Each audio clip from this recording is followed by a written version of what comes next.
officers walipata habari kuhusu wafanyabiashara fulani ambaye wanaleta mali KAGIO, na hiyo habari, hiyo tip off tulipata ilituwezesha sisi na DCI wakanasa hiyo lori. Basi hii lori ilikuwa inabeba ile hay ambayo umeiona pale, na kumbe ndani ya hiyo lori kulikuwa na mali hii ambayo mnaiona. So tunavyozungumza, tumealika agencies mbili ili kuja kudhibitisha hii product kama imekubalika. So officers from KRA Nyeri, and we are also going to involve KEBS ili wakuja watusaidia katika hii uchunguzi. Hao watu wawili ambayo mnaona watapelekwa kotini.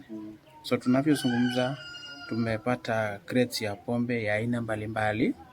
Ya kwanza ni Santa Kings ambaye tumepata crates 143. Diamond is also another brand, tumepata crate 90, na tumekapata Smart Eyes tukapata crate 32.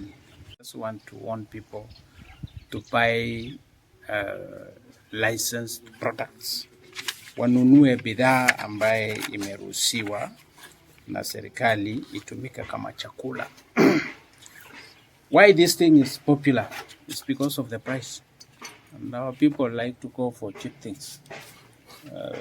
Kulingana na vile najua mimi, hii chupa labda ikiwa saidi ni shilingi 100. So nataka kutoa lock na chukua hii. Plus businessmen go for this because they want to make quick money.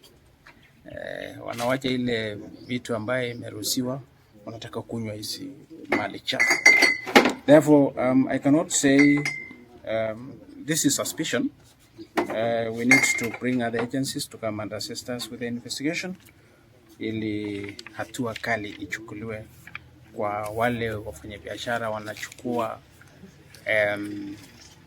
mkato, chukua shortcut ili kujibenefit katika biashara ambaye sio nzuri katika soko ama